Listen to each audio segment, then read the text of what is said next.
Exercise example number 2.9। यहाँ पर student हमें एक्सरसाइज एग्जाम्पल नंबर 2.8 को यूज करना है। वहाँ पर जो हमने कैपेसिटर पर जो चार्ज था वो हमने ढूंढा था ये, और वो कैपेसिटर का जो प्लेट का एरिया था इतना था एग्जाम्पल नंबर 2.8 में। अब हम यहाँ पर क्या करना चाहते हैं, तो एग्जाम्पल नंबर 2.8 में ये दो प्लेट में से कैपेसिटर है, कैपेसिटर को 100 वोल्ट की बैटरी के साथ कनेक्ट किया और हमने वहां पर चार्ज ढूंढा था और कैपेसिटर ढूंढना था। ओके, अब यहाँ पर ये एग्जांपल में हमें क्या करना है, तो ये एग्जांपल में ये जो कैपेसिटर की दो प्लेट है उसके बीच में हमें डाइलेक्ट्रिक मटेरियल रखना है, मीन्स माइका की शीट रखनी है। तो यहाँ पर मैंने माइका की शीट रखी। ओके, अब माइका की शीट रखने के बाद क्या करना है, तो यहाँ पर ए में देखो, पार्ट ए में हमें ये माइका की शीट के साथ 100 वोल्ट की बैटरी कनेक्ट करना है और 100 वोल्ट की बैटरी कनेक्ट करने के बाद इस पर जो चार्ज होगा वो ढूंढना है, क्यू डैश नाम दिया है, सॉरी ये कैपेसिटेंस ढूंढना है, इस पर जो चार्ज होगा वो ढूंढना है और पोटेंशियल ढूंढना है। ओके, बी में क्या करना है, बी में ये बैटरी को रिमूव कर देना, ये बैटरी है उसको हमें रिमूव करना है और रिमूव करने के बाद फिर से ये कैपेसिटर पर जो चार्ज होगा वो ढूंढना है और इस पर जो कैपेसिटेंस ढूंढना है, चार्ज ढूंढना है एंड पोटेंशियल ढूंढना है। ओके, तो दोनों ही केस में हमें कैपेसिटर पर कैपेसिटेंस, चार्ज एंड पोटेंशियल ढूंढना है, लेकिन ए में, पार्ट ए में हमें क्या करना है, तो बैटरी रखना है, पार्ट बी में बैटरी को हमें रिमूव करना है। अब हम देखेंगे पहले यहाँ ये ढूंढ लेते हैं पार्ट ए।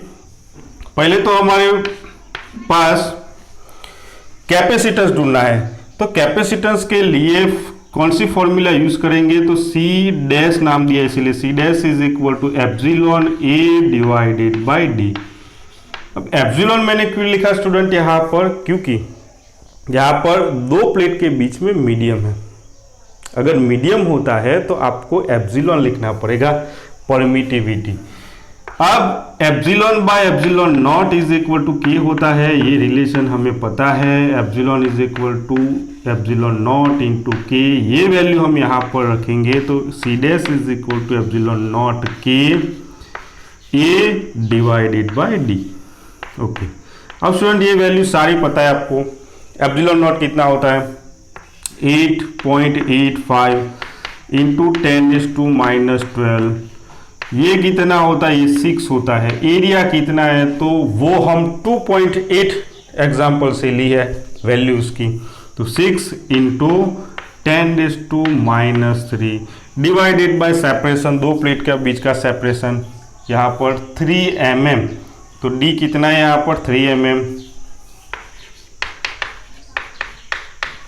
मीटर में कन्वर्ट कर दिया, तो 3 इंटू 10⁻³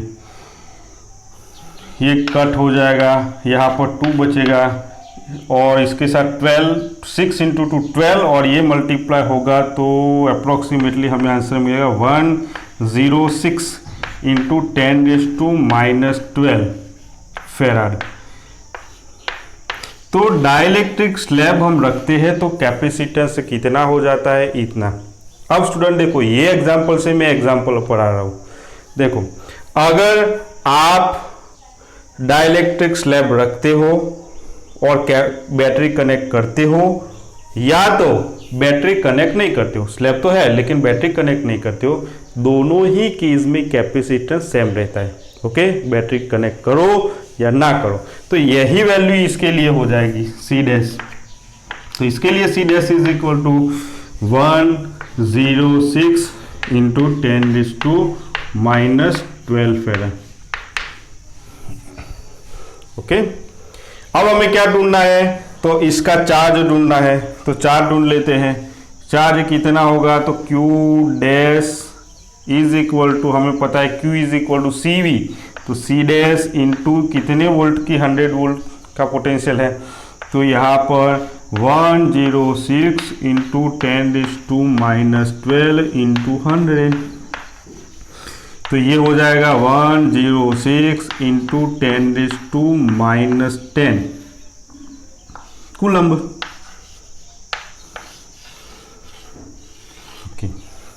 अब बारी यहां पर है। ओके, बैटरी जब मैं नहीं कनेक्ट करता हूं तो चार्ज क्या होगा स्टूडेंट? देखो चार्ज, देखो कैपेसिटर तो सेम था, बैटरी कनेक्ट करो या ना करो, लेकिन चार्ज सेम नहीं होता है। तो कितना होगा आप देखो, इस पर तो चार्ज मैंने ढूंढ लिया। तो अगर इसके साथ मैं बैटरी कनेक्ट नहीं करूंगा तो यहाँ पर चार्ज कितना होगा? तो स्टूडेंट जब यहाँ पर मैंने देखो स्लैब रखा है लेकिन बैटरी नहीं कनेक्ट की, तो पहले कितना चार्ज था? स्लैब रखने से पहले जो चार्ज था इतना था। ओके, उसके बाद हमने बैटरी कनेक्ट की और उसके बाद हमने बैटरी को रिमूव किया। तो पहले जितना उसके पास चार्ज था जब हमने स्लैब नहीं रखा था, इतना ही चार्ज स्लैब रखने के बाद हो जाएगा अगर आप बैटरी कनेक्ट नहीं करते हो तो। ओके, ये सिचुएशन आपको याद रखनी है। बैटरी कनेक्ट करते हो तो चार्ज ये मिलेगा, अगर बैटरी कनेक्ट नहीं करते हो तो पहले जो उसका जो चार्ज था इतना ही चार्ज यहाँ पर स्लैब रखने के बाद होगा। तो यहाँ पर कितना चार्ज था?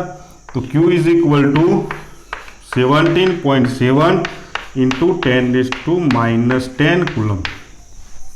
ओके, ये दोनों चीज मिल गई हमें। अब पोटेंशियल ढूंढना है। देखो इसका पोटेंशियल तो सेम ही रहेगा। क्या सेम मीन्स जो हमने बैटरी लगाई इतना ही पोटेंशियल होगा उसके पास 100 वोल्ट, क्योंकि हमने बैटरी लगाई है इतना ही। यहाँ ये जो पोटेंशियल होगा वही पोटेंशियल इसका होगा, लेकिन यहाँ पर बैटरी नहीं है तो इसका पोटेंशियल चेंज हो जाएगा। कैसे? देखो ये तो हमें पता है Q is equal to CV, लेकिन यहाँ पर C डैश इंटू V, तो V इज इक्वल टू क्या होगा? Q by C dash. Q कितना है? 17.7 into 10⁻⁻10 divided by C dash. C dash कितना है? 106 इंटू 10⁻12। स्टूडेंट यहाँ पर उसको सॉल्व करोगे अप्रोक्सीमेटली 6.6 वोल्ट समथिंग आपको आंसर मिलेगा। एनसीईआरटी में जो इसका आंसर है इसमें थोड़ा बहुत डिफरेंस है, क्योंकि उन्होंने यहाँ पर हमने 8.85 वैल्यू ली है, वहाँ पर 9 वैल्यू लेके यहाँ पर 9 इंटू 10⁻12 लेके सॉल्व किया, तो थोड़ा बहुत चेंज आएगा। इसमें कोई दिक्कत वाली बात नहीं है, मेथड हमें पता होनी चाहिए। तो ये स्टूडेंट था रिजल्ट ऑफ एग्जाम्पल नंबर 2.9 का।